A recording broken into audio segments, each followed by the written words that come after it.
So what we do today is we're actually looking at dukkha. And the reason that we're looking at dukkha, because what's going to happen is that we are going to need to really look at dukkha before we actually begin the yamas and the niyamas, okay? So dukkha is basically crap of the mind, fear-based thoughts, right?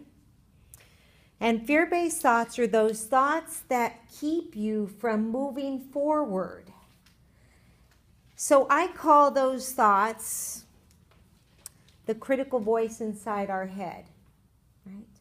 That critical voice that's always criticizing you, telling you you're not good enough, you're not smart enough, you're not young enough, you're not old enough, you're not skinny enough, you're not fat enough, you're not. And that's what that voice is designed to do. And that voice is designed to do that because many moons ago, when we were cavemen, right, it was designed to keep us from danger. But we have now evolved, and there is no saber-toothed tiger following you. Nor are you walking through the bushes and then in fear of what's going to jump out in front of you. But yet that critical voice inside our head is still there. That critical voice that's always saying we're not good enough. And so what happens is that if we listen to that critical voice enough, and in religious terms, and I step out of my professorship, in religious terms, that critical voice is called Satan. Anybody ever heard that? Right? Anybody ever heard the word Satan before? Yes. All right. Satan, right? So I'm a recovering Catholic. I want you to know that, right? So here's the take. What happens is many moons ago we have this depiction of Jesus, and he is on a rock, and he's praying, and he's getting ready to be annihilated, right? And what he says there, and I only speak for what I have seen in my personal experience, and in the pictures, what happens is then all of a sudden there's a picture of him kneeling on the rock, and then there's a devil picture or a Satan picture, right? And so really, Satan actually, if you take a look at what it means all the way back into the verbiage and into identifying the word Satan means evil mind. So when Jesus was there and he said, Satan, leave me behind, or Satan, leave me now, he's talking to his critical voice. Leave me now.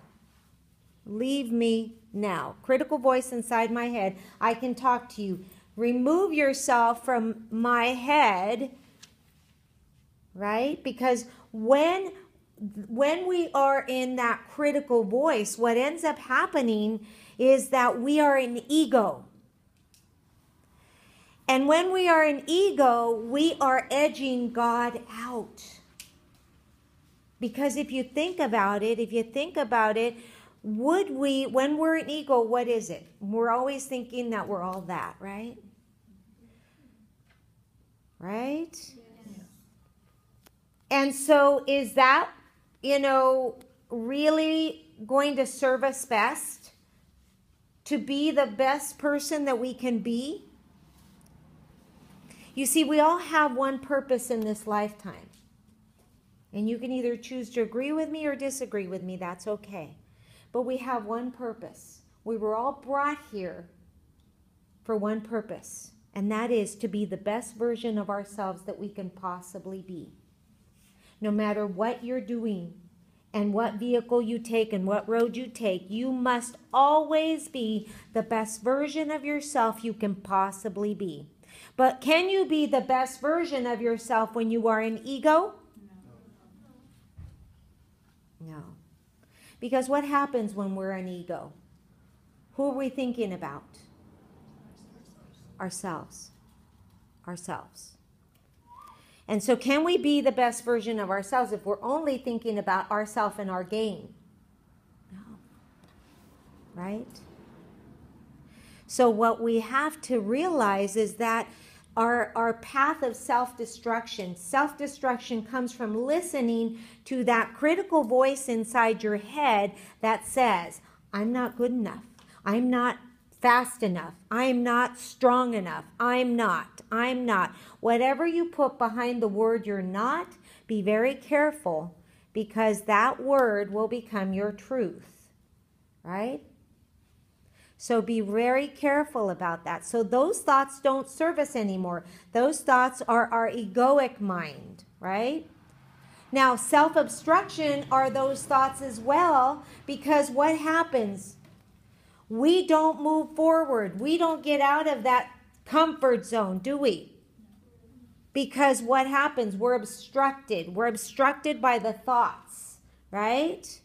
So you don't move out of your comfort zone, even though intellectually we know that the only way to get better at what we want to do, aspire to do, goal to do, whatever it is, that we have to get out of our comfort zone.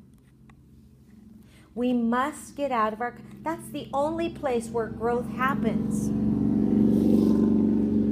Oprah will tell you, Steve Jobs will tell you, right? And Donald Trump will tell you, right? So we all think they woke up one day and had all this money, right? No, it was a hard work. It was hard work. But they had to overcome that egoic mind, that dukkha that we call in yoga.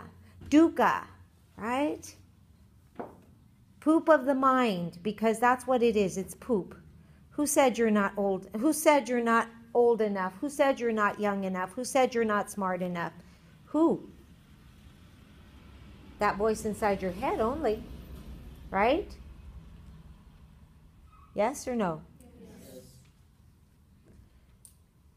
So what happens to us when we are in that dukkha state of mind is that we are not fulfilling our purpose in this lifetime.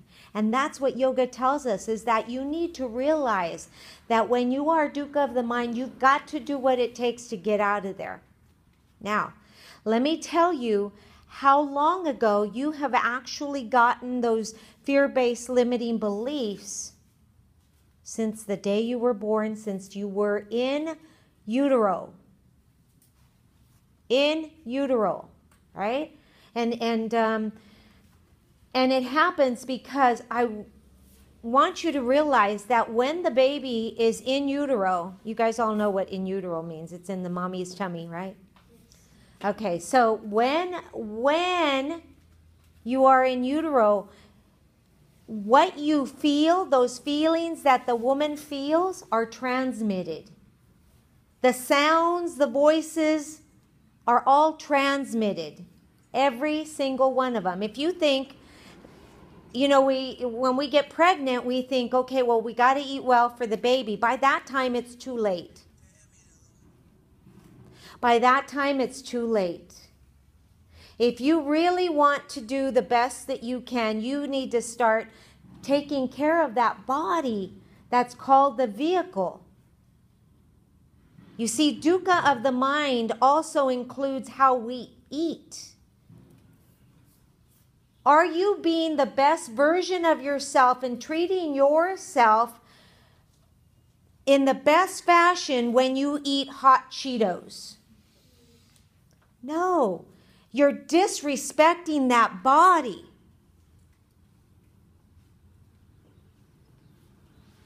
And when you disrespect that body will disrespect you back. Trust me, I've been there. Okay? So you need to become very mindful. Am I eating this because it tastes good? Or am I eating this because it's good for me? And it will give me energy. And it will nourish and nurture the body that is carrying me through this earth.